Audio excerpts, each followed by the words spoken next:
Did you know that this guy, Martin Luther, the German reformer leader and founder of Lutheranism, the guy who wrote the 95 Theses that basically launched Protestantism, also wrote a book called On the Jews and Their Lies in 1543?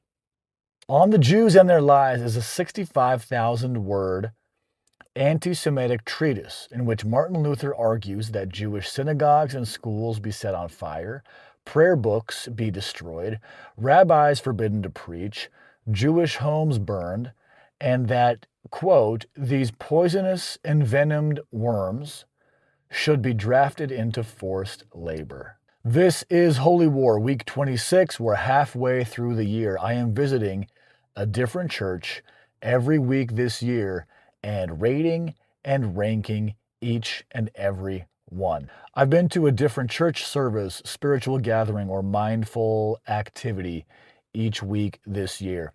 At the end of the year, I'm planning on doing a recap video talking about what I've learned and all of the differences between all of the religions that I have visited so far, at least in my experience.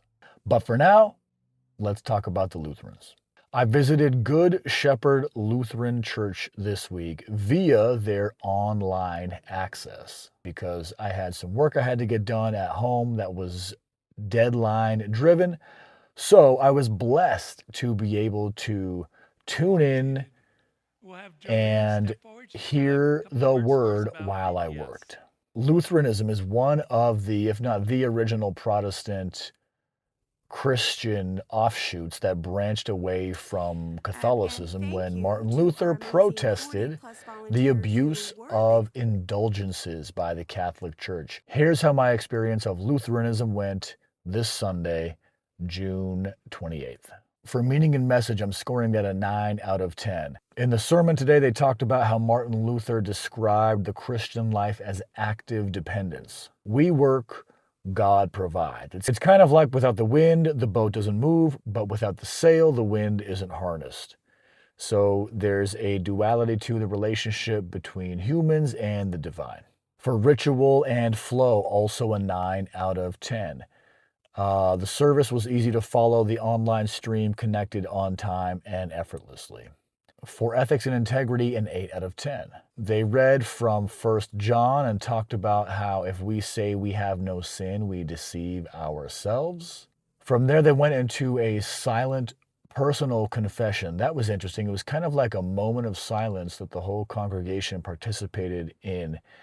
But the moment of silence was to recognize, to confess personally to between yourself and God your sins.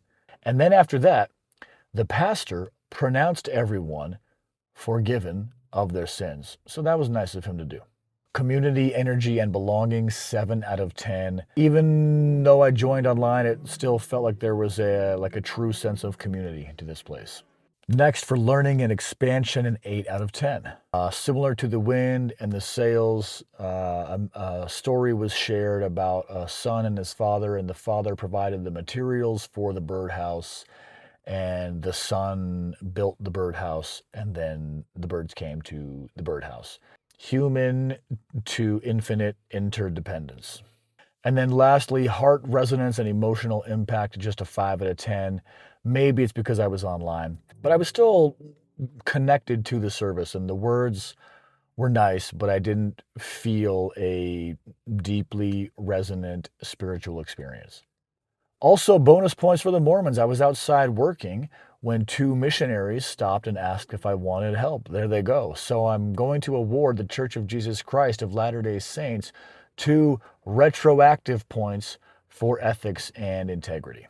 Overall, that's going to give the Lutherans a combined score of 46 out of 60 and bump the Latter-day Saints up to a 39. Thanks for watching. See you next week with something completely different.